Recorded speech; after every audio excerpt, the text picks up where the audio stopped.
Today we have a special guest with us. Todd Smith has worked in the banking and mortgage industry for almost 30 years and is currently the mortgage director at Bank Iowa, where he manages the day-to-day operations of the bank's mortgage department with 26 locations.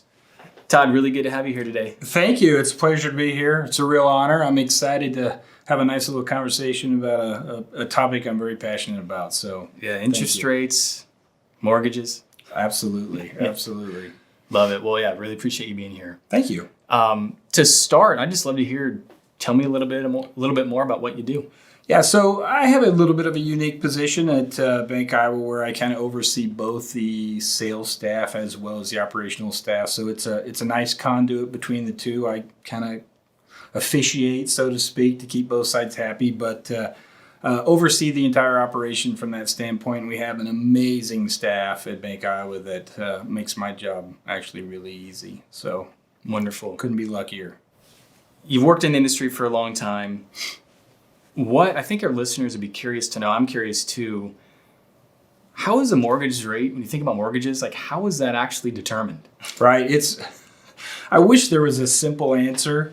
Historically, traditionally, I would say that a mortgage rate is tied to kind of the 10-year, a fixed rate mortgage is tied to the 10-year treasury. Okay. In our environment today, there are so many other economic factors that go into it. The Fed, bond market, as I mentioned, treasuries, we pay close attention to, economic conditions, and then lender-specific overlays from that standpoint. But the one thing that I think your viewership might be interested in, one of the biggest pieces is the borrower profile. Okay.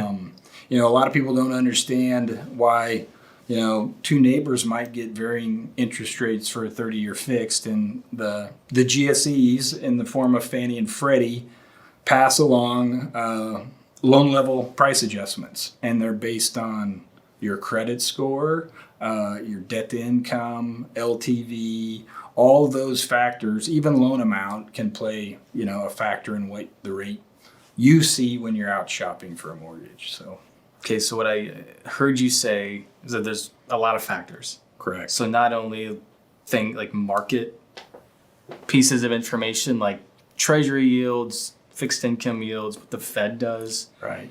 But also, I think it probably is easy to forget just the individual component. Do you see that a lot too? It is. It's easy to forget, and I like to bring it up because, that's the only piece that we are in control of, so to speak. Sure. As the individual. Right. Yeah. As the individual borrower, a lot of these factors, they are what they are. We can't have an effect on them, so to speak, but it's a very macroeconomic derivative, I should say, on how mortgages are priced. If you had to tell somebody like myself or anybody else, like what are the top 1, 2, or 3 things to really have under control to get the best rate personally, like what would that be? Like the amount of debt, income. Right. So your debt to income is going to be a major factor from a loan level price adjustment that you would have control over. Okay. So, reduce your debt. I would also say it's a big deal to save as much as you can for down payment when you purchase. So the lower the loan to value. Cash is king. Right. You just get that cash. Right. Yeah. Right. So those are all things that play a big factor in what your final rate is that as a borrower you receive. So market forces, the individual. So let's say you have the same individual. They might have a different rate at Bank A and Bank B. Why would that, like in the local market, like why would that be the case? Each individual lender, I should say, sometimes they manage their pipeline through pricing, from a capacity standpoint. So that's why you could sometimes see a varying rate from A lender to B lender. It could just be or they could have an incentive that they're running at that given point or moment in time. So it can, I say pricing when it comes to a mortgage a lot of times is a little bit of smoke and mirrors. You're all going to get the exact same rate in the long run, whether it's through fees or the actual rate that you're paying. So one bank might be slightly less. It might be just an intentional decision to maybe help drive maybe new customer acquisition. Right. Just they might make a little bit less for a little while. Exactly. In exchange for that. You're buying business to a degree for a period of time, and once you've hit that limit, you might then back off.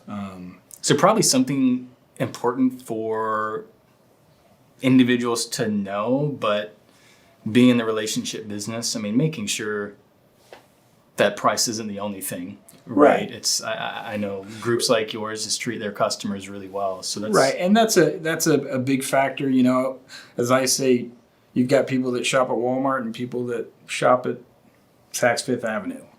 You get what you pay for in a lot of cases, and that doesn't always mean that Saks is the higher priced, but the level of service, because there are a lot of factors that go into your rate. The fees that some banks charge, you know, whether it's a discount fee or an origination fee, that can affect your final rate as well. Some people have more cash to put towards it than others do. Right. So it's pretty complex. And, you know, I always encourage people to get a second quote so that you can compare apples to apples. That's always some of the best advice I give. We are always confident enough in the product and the rate we're offering that, hey, get another quote, see where we're at. So.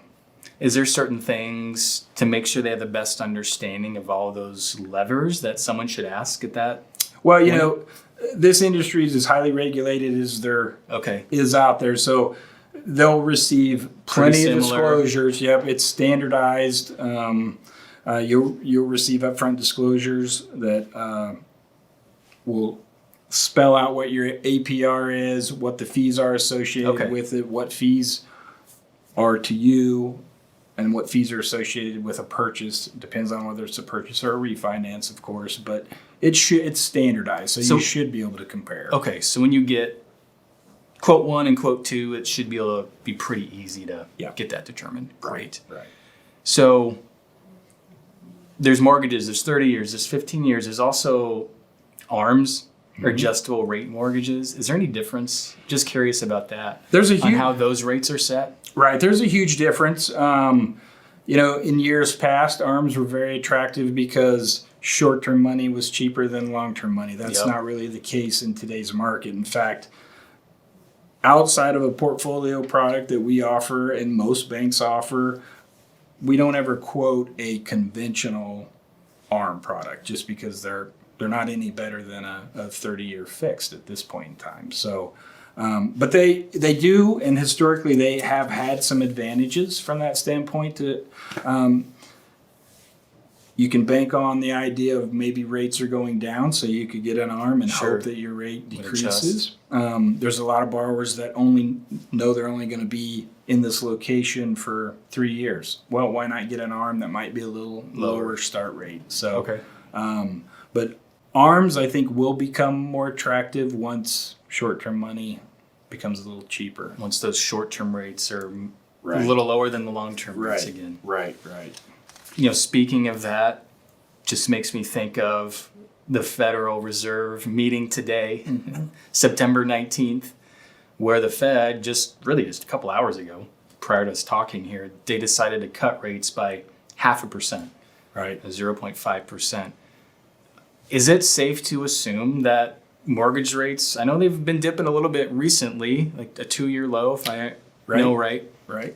Is it safe to assume they're going to keep dropping a little bit further from here? I think you'll see an adjustment. The market will react to that reduction of 50 basis points. But, you know, in theory, the Fed reducing Fed fund rates by 50 basis points really should have no effect on fixed rate mortgages. But that also affects the bond market, which is tied pretty closely to what 30-year fixed rate mortgages are at. So I would anticipate you'll see a reduction in rates here short term. Now, the market may then correct itself and they may go back up or stabilize, but yes, I would anticipate seeing a little bit of a drop. And it might take a little bit, right? Is that right? Yep. Why doesn't it? If I'm listening in, why doesn't it adjust more quickly? I think they wait to see what other economic factors are affected by that rate cut. When you say they, are you talking about the bank? The banks, just across the board, as far as how long will it take for treasuries to be affected? To readjust, Right. So, again, there's just so many factors, but I think public perception and things like that, they assume it's going to adjust. Yeah. And sometimes I think they adjust just based on that idea. Well, it makes me just think of interest rates in general and just how unpredictable they can be yes. in the short run. So I know we're always talking with our clients about, here's what we know now, but especially interest rates, they just seem to be notoriously so hard to predict right. or foresee exactly what's going to happen. Right. At the start of this year, it seemed like we're going to have rate cuts back in the spring, but of course that didn't happen. So yeah, focusing on, hey, let's plan, think about your own personal situation.